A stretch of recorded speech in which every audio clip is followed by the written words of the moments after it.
Hello, salam, shalom, namaste, sat sri akal, aloha, hola, ciao, bonjour, puna, and privyet. It's really, really good to be with you again. And, I know you'll be really happy because we have a very special guest with us today. And I'm so excited for our conversation. And our guest today is Jacqy Stewart, who is a soul truth illuminator and quantum guide. How amazing is that? Welcome, Jacqy. Thank you, thank you, thank you for having me. I'm super excited to be here. Yes, and please tell us more about who you are and what you do. So Soul Truth Illuminator is something that just surfaced for me in the last few months. I was a mindset coach, so I work with the unconscious mind to help people make quantum leaps in their change, meaning all of those things that we've been working on for years that we feel like we're on the hamster wheel about, and no matter what we do, we can't seem to shift it. That's where I come in and I help you to make those changes more quickly, more effectively to get fast results. And when we're able to dig into the unconscious mind, that's where the massive change starts to happen. So in my work with this, what I started to realize that as we start to do a deeper dive into ourselves, we really start to discover all of the things that we've been hiding from, all of the things we were told we shouldn't be or shouldn't do that really our souls are calling us to do. And I began to realize that in the work I was doing with my clients, that we really were shining a light on their true essence. And when we could get back to someone's true essence, Mm. deciding what to do, stepping into new behaviors, beginning to visualize the life you wanted became so much easier. So I'm transitioning into this role of really working with not only the unconscious mind, but also the higher self, or some people refer to it as your soul, that part of you that is directly connected to all things in the universe, the divine, God, whatever word you want to use for the powers that exist outside of ourselves, as well as working with and teaching people how to work with energy, how to move energy, how to manifest things into your life, what's stopping you from doing that. So really how to make changes on multiple levels. Yes, I love that. I love that because I think that is what I have noticed as being one of the challenges, I think, in the traditional approach Mhm. to mental health, physical health, like all kinds of like health and wellness, is that in the traditional approaches, there's this tendency to compartmentalize different parts of us. And um, in some ways, of course, there's a value to that because when you bring a focus on a certain aspect of yourself or a certain aspect of an issue, in some ways, that obviously does help raise your awareness about the issues around that. And that awareness can be very helpful. But at the same time, I am coming more and more and more to the realization that when it comes to like finding and implementing solutions in our lives that are really truly going to have a long-term impact because they get to the root cause of things, we have to take a much bigger picture perspective because ultimately everything is interconnected and interdependent. And so it doesn't, I think, make a lot of sense, especially the long term, to just focus on one part of us at a time. We really do need to have that more holistic approach. Hey, thanks for tuning into this episode. Hope you're getting value out of it. For your information, this episode has been sponsored by the Happiness 101 program. Are you a change maker, coach, trainer, or healer? Are chains of fear holding you back from making the impact and income you desire? Using a unique combination of positive psychology and the spiritual wisdom of our most effective change makers, the Happiness 101 program helps you break through your limiting beliefs and manifest the abundance and success you desire with fun and ease. Interested? Book a free Happiness 101 exploration call with me, your happiness expert, Samia Bano. Just use my online calendar link in the show notes.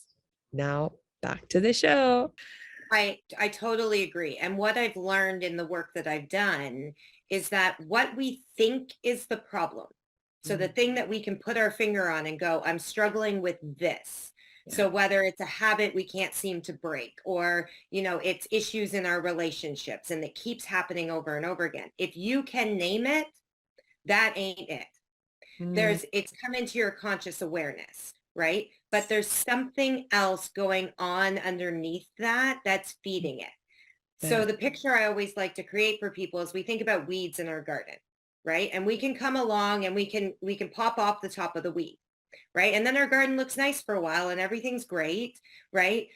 But that weed's always going to pop back up, and it may not always look the same every time it pops up, but because we haven't gotten down to the root, if we pull the weed out from the root, it doesn't grow back.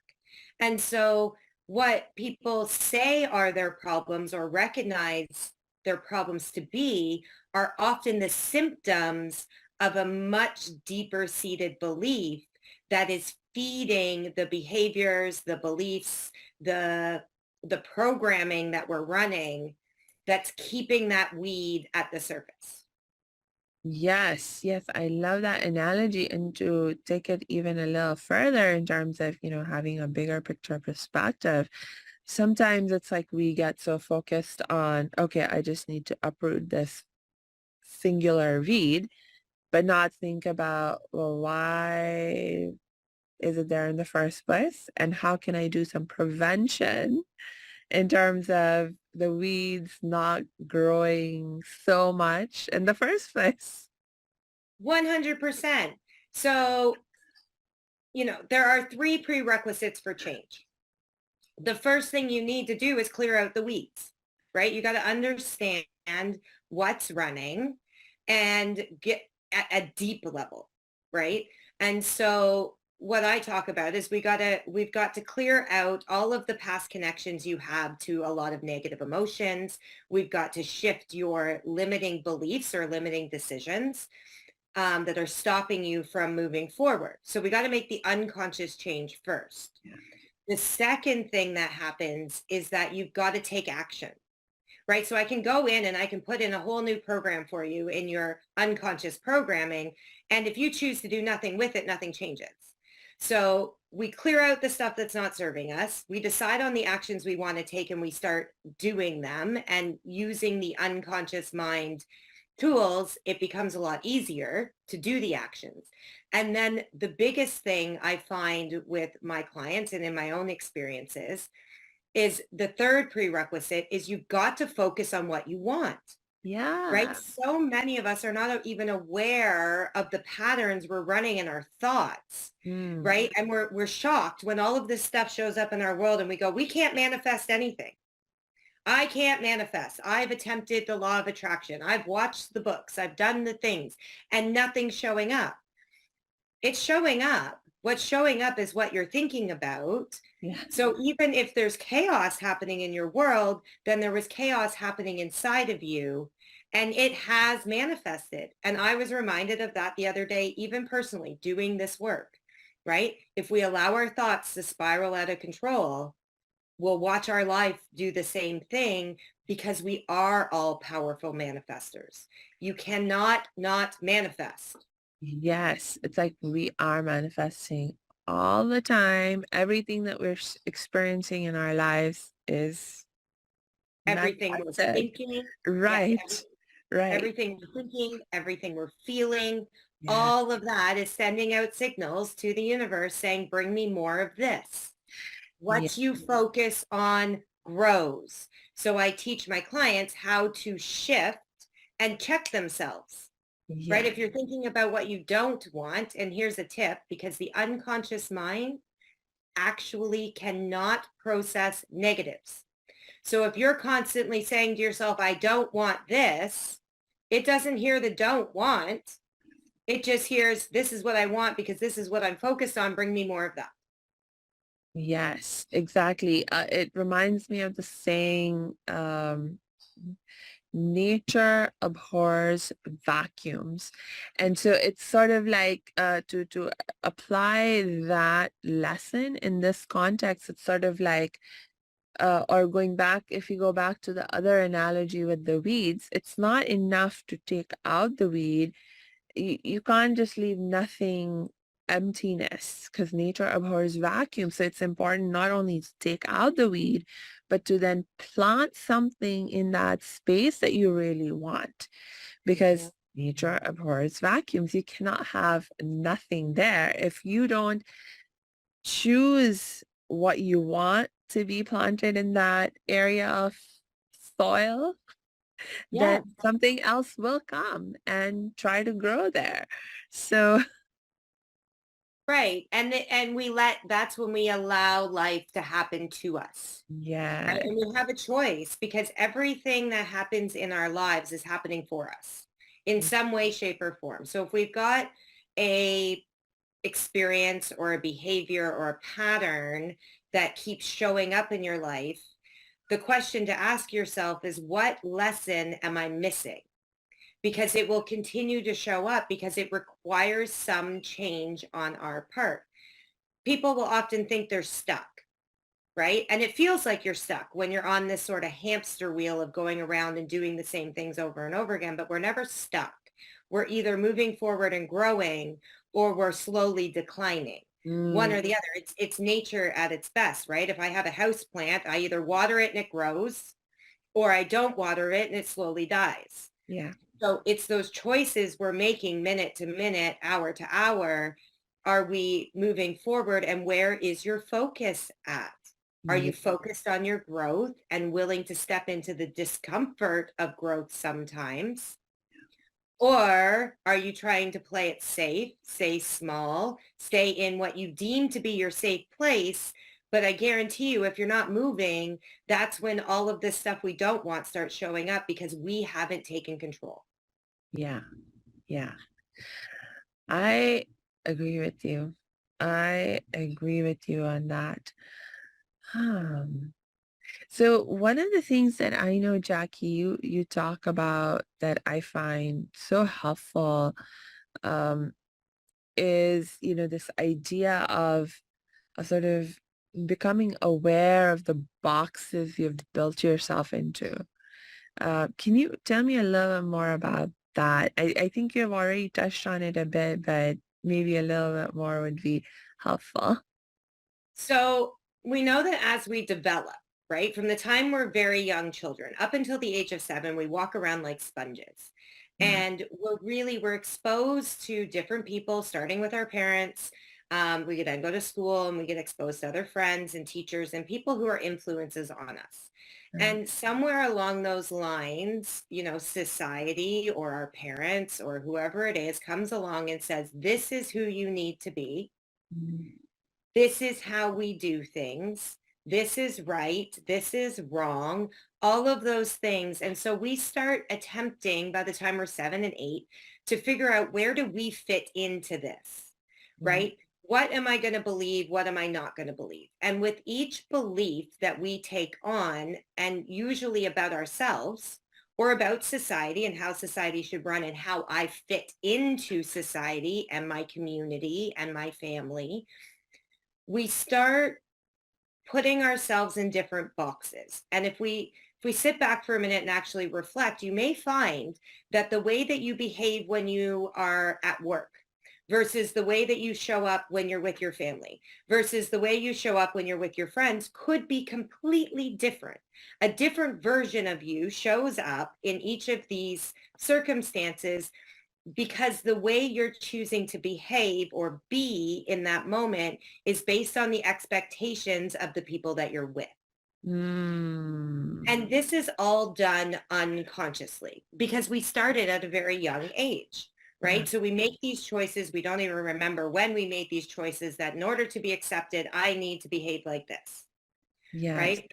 So by the time we hit adulthood, we have compartmentalized ourselves into all of these boxes of how we feel we need to show up in the world. And we've lost complete connection with who we really are at a soul level, who we came down here as, who we're meant to be. And because fear sets in, right? If I show up and I'm loud and bold, they might reject me. They may not want to be around me. If I challenge people's thoughts and behaviors, right, they may not talk to me again. Yeah. And so we're constantly in this sort of balancing act between stepping into our own truth and liberating ourselves so that we can live the life we want and Mhm. attempting to please everybody else around us at the same time. And Yeah. this really came to light for me through my own recent experiences of attempting to be the perfect student, the perfect trainer, the perfect girlfriend, the perfect friend, the perfect daughter, right? And so I started to realize I had lost complete connection with myself Mm.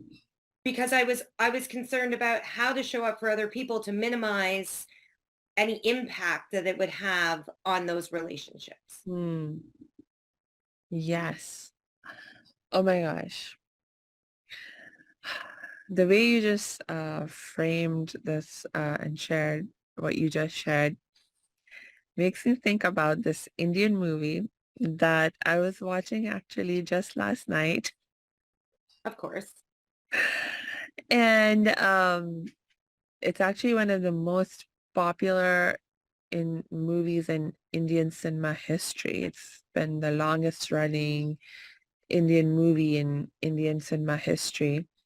Uh, anyway, the theme in it was exactly what you were talking about, at least one of the major themes in it, where the heroine in particular in this movie, she's a very sort of like growing up in a very traditional Indian family, and part of that of the culture that in her family especially that she's growing up in is that there's lots of expectations that are placed on her about how she needs to be, and she takes all of that on.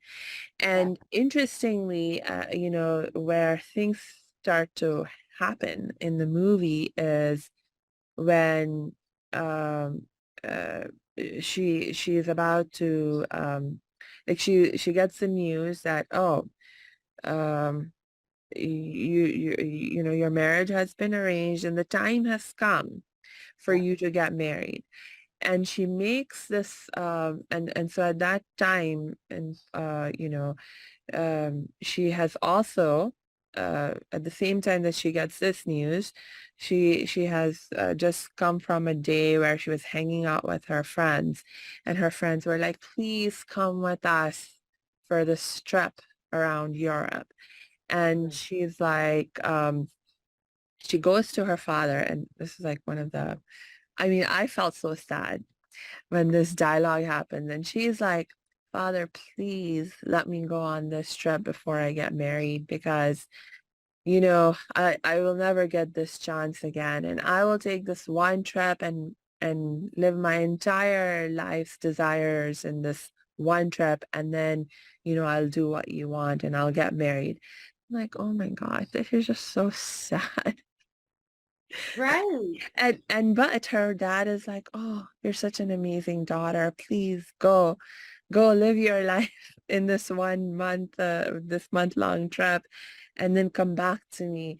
And, and I'm like, there's something really wrong here. And, she's just, this living into expectations, but then the thing that continues to sort of bother me throughout the rest of the movie is exactly that, you know, like what the dynamic that they show between, like, especially the father-daughter relationship is that she's like this one way when she's with her father, where she's very quiet and doing what she's told.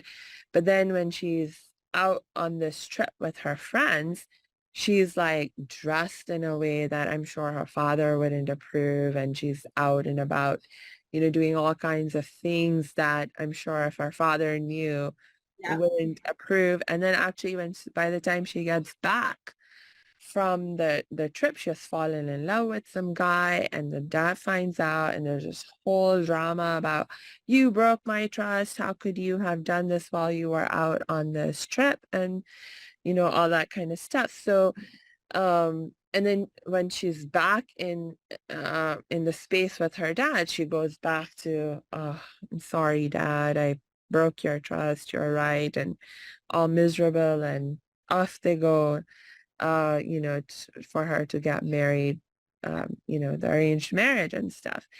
And so, yeah, and this is like such a common thing that, I mean, I think so many of us experience. Like, certainly I know in my culture, I've seen that a lot. I have done this at various points in my life also. And so it's a very common Well, experience. Yeah. it's a very common experience. And, I grew up in a fairly white predominant culture, where there's a lot more liberties and freedoms, right, in what you can do. And that being said, I was also raised in a religion. And Mm, so, I spent the first 16, 17 years of my life in this indoctrination, of which I am very grateful for, because it did instill a lot of very good morals and values that I still carry today. And the funny thing is that my sister and I, both being raised same household, same religion, right? Maybe I had more of a rebellious spirit in me, but we were both raised that women in the church, you grow up, you get married, you marry a returned missionary, and then you have children, and that is your role. Your role is to be a mother. And when I went to university, which is the interesting thing, is that I went to university so that I could be educated and get a job if something happened to my husband and I had to support myself, mm, right? Because at that point in my life, my intention was I was going to grow up, get an education, get married, have children, be a stay-at-home mom, right? And devote my life to that. And then I went to school, right? Went away to school, had my own experiences, got out working and went, wait, I actually love this.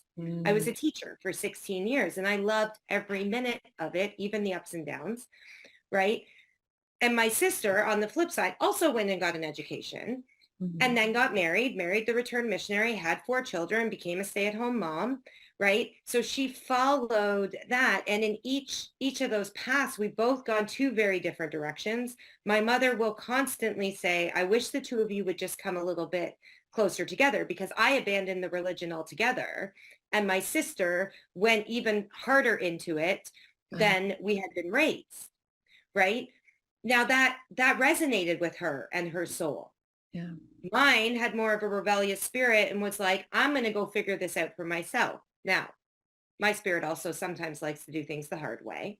But, I came back around to a lot of the same lessons and teachings, Mhm. but in a way that resonated with me, Yeah. because that was the experience I had to have. Yeah. So my life has not played out anywhere near how I thought it was going to play out when I was 20. That being said, I took off on a plane to England. I lived in England for 9 years. I had different experiences that filled my soul because I needed to travel. I Mm, needed to be moving. The fact that I've been back in Canada for almost as long as I was gone, that restlessness starts to show up again. And I'm like, why am I staying here? Is it because people expect me to stay here?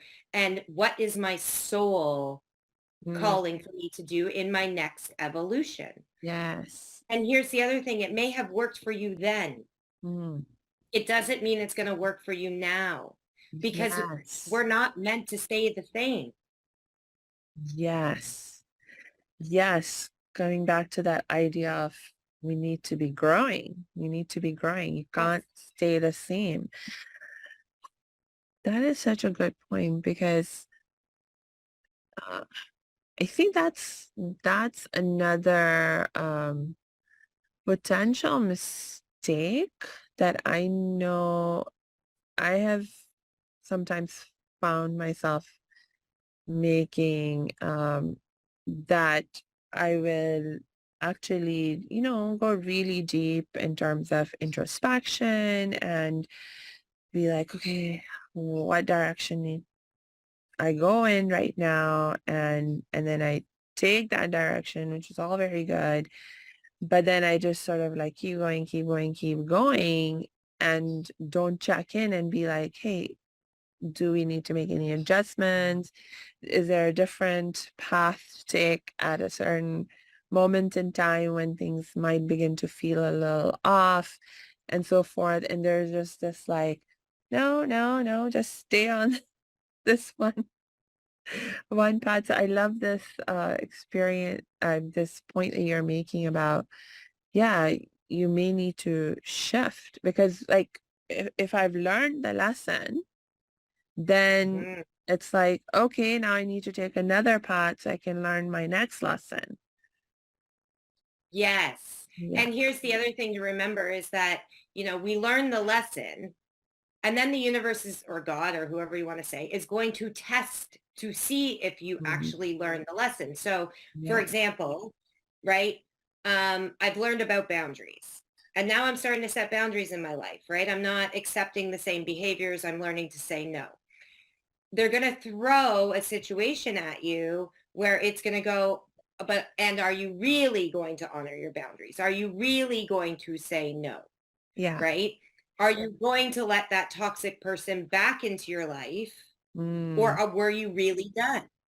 Yeah. Right? And it's once we've sort of proven we've learned the lesson, well, then there's other lessons to learn. Right. Welcome to the school of life, Yes. right? We think we leave school when we're done, high school, college, university, and then we enter into the school called life. Yeah. And it is about this continual learning, evolving, applying, pivoting, reflecting. Everything is always in motion. Nothing is ever stagnant. And Right. therefore, it's like you said, we go down this path, and it may have been what felt like the right steps at the time that we took them, and they were. Yes. And then we get to a certain point where we need to reevaluate and go, is this working? Does it still feel good for me? Yes. Or do I need to pivot something because this is no longer the direction that I'm meant to go? And Mm, people often think that means, well, I got to abandon everything and start from scratch. mm. No, sometimes it really is just a pivot. Yes. Yes. And the example, like from my own life experience that comes to mind for me right now is, like growing up, um, I was also raised in a family that, we're practicing Muslims. My whole family identifies as practicing Muslims. And I think I was in my teenage years when I made a conscious decision to sort of look into the teachings of my religion. Up until that point, I'd been just like following along what I'd been taught. And when I started to look into things for myself, at that time there were a number of things going on. And what happened was that I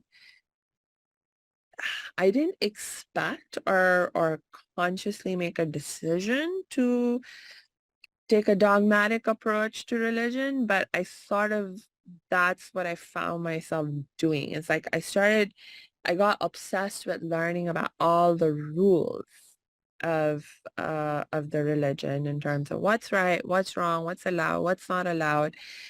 And then I was like, not only am I going to learn all the rules, I'm going to follow all the rules. And so I got very, very like focused on this approach to living my religion. And I mean, I was like so obsessed with every little detail. Like, for example, we have, like if you're being observant, there are rules to follow around dressing modestly. And so there's actually guidelines that, you should have your arms covered all the way to your wrists and um, just using that as an example. And so if I had even 1 inch of my arm showing above my wrist, I'd be like freaking out about it. Be like, oh my God, no, pull the sleeve back down. Yeah.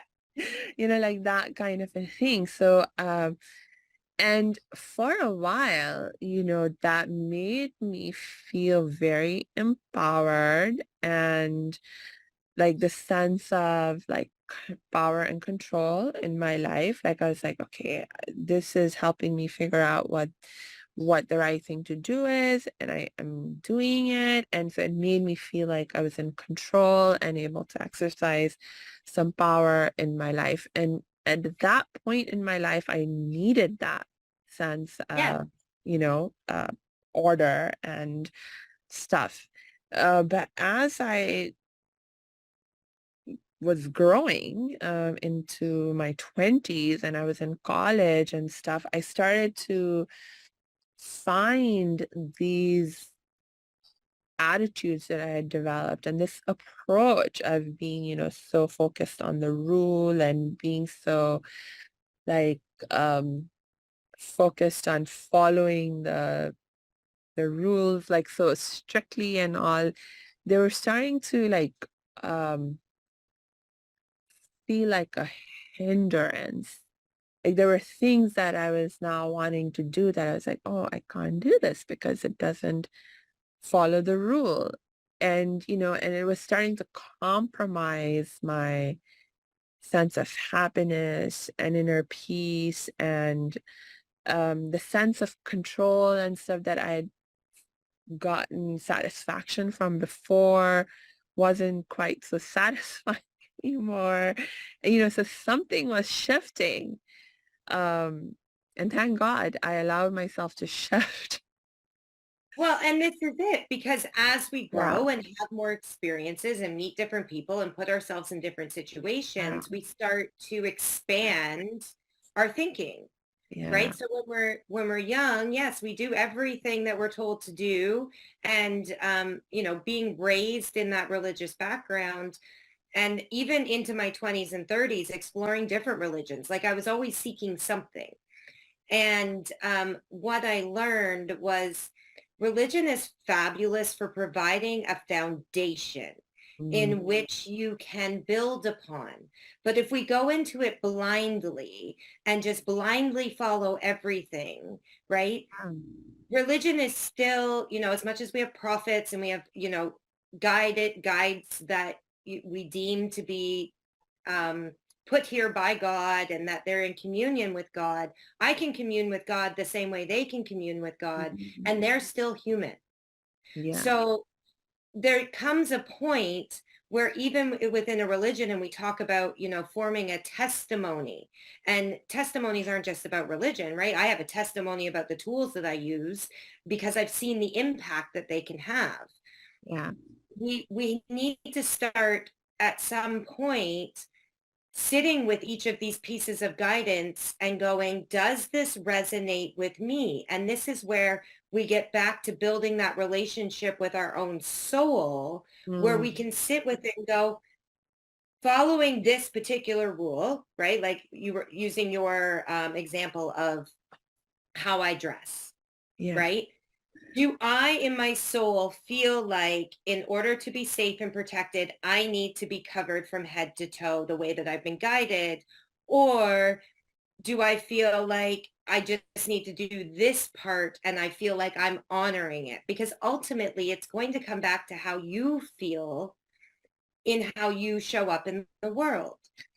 So Yes. we, instead of just blindly allowing other people to tell us how to live our lives, we start to take the pieces of information we're getting and we sit with them and go, is this truth for me? Because if it resonates with my soul and it's truth for me, then it's fun and easy to do. Mm-hmm. And if we're Yes. fighting ourselves all the time, we Yes. need to check, does this even resonate with how I want to live my life? Yes, and I think one of the reasons why it's so important for us to check in with how any particular rule is sitting with us is because context matters. The context within which we are applying the rules matter, and the context is constantly changing potentially, because things change, like cultures change, we change, our circumstances change. And so it doesn't even make sense if you really think about it that you would be able to apply one rule throughout all of time for Mhm. all people in every situation when all of this change is happening. And so, when we look at even rules like, okay, dress modestly, well, even the very idea of what does a modest dress mean? I Mhm. mean, those notions themselves have changed. And and we don't even have to look at different cultures to see the change in those notions. We can look at even one single culture, and within that single culture, even these notions of what modest dress means will change. Within different parts of that same culture community, there will be different notions of what modest dress means. Like in the Muslim community, there's so much diversity. Not all Muslims think the same when it comes to what does modest dress look like. And Muslim ideas, the ideas of Muslims about what modest dress looks like have changed over time. And different Muslims, like for example, Indian Muslims versus Arab Muslims have different concepts of what modest dress looks like.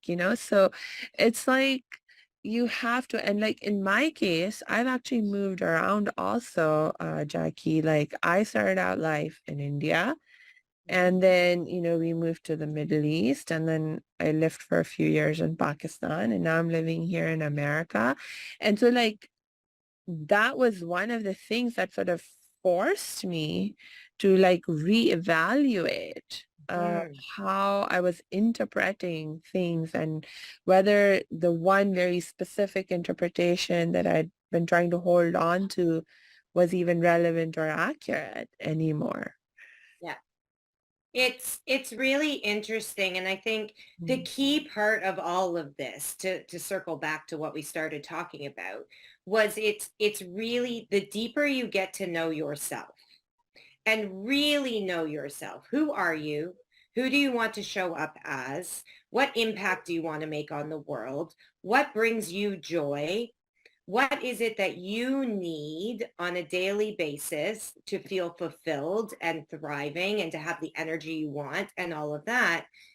The deeper we go with that and the more we know ourselves, one, the easier it is to love yourself. Mm. Two is the easier it becomes to differentiate and make those decisions. Because like you were talking about, whether we decide consciously or unconsciously, we're making decisions every moment of every day. People say, I can't decide. Well, not making a decision is deciding, right? We're always making decisions. It's what decisions are we making consciously? What Yeah. decisions are we making unconsciously? And how are those having an impact on my life? Is it creating the life of my dreams that I get excited about waking up every day for? Or am I sitting over here completely miserable because my life is about everyone else? I don't even know what my own needs or wants are. I can't decide whether that's truth or not truth because my mom's saying one thing, my dad's saying another thing, my husband says something else, and I want to please them all. So you're all right. Like, versus going, no, in my soul. And, we talk about soul, but I'll tell you that It's not even just, you're not going to feel it necessarily, you on a soul level, you'll feel it in your body, Yeah. right? You'll learn to notice the signs of how information shows up to you or up for you in your body, Yeah. right? So there's different ways that we can experience the world, and everyone knows that gut feeling, right? Where something just feels off. And I am going to tell all of your listeners the one truth that I have learned in my journey to trusting myself. If it feels off, it is off. You don't need evidence that says it's off. If it feels off to you, if somebody's speaking to you and you're like, that just doesn't sit right with me, then Yes. it may be their truth, but it's not yours. And you do not have to take it on. Mm.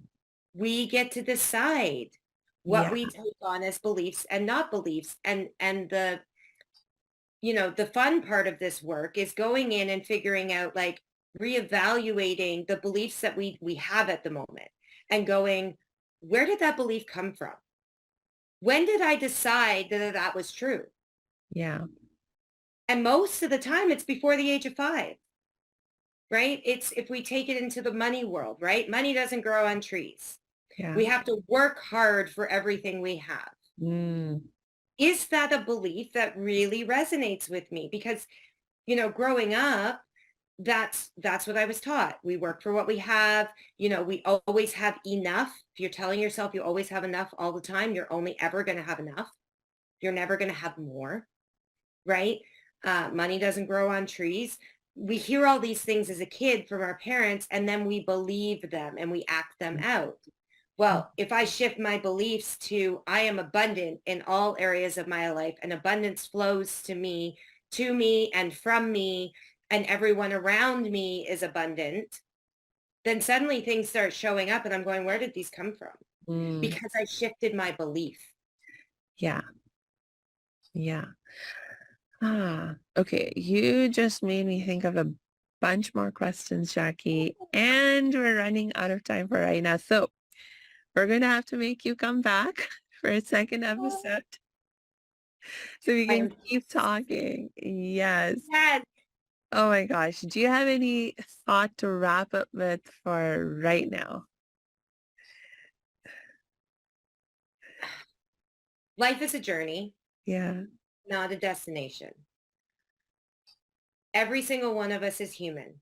And Mm. therefore, it's never going to be a straightforward process because, yay, human, we feel all our emotions, we react differently to everything.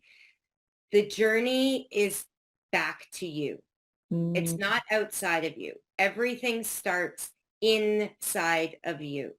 And so if you can focus your journey on becoming 1% better every day, getting to know yourself 1% more every day, honoring your truth 1% more every day, that's what's going to lead you to living a life that you feel you get excited about, that Yeah. you're thriving in.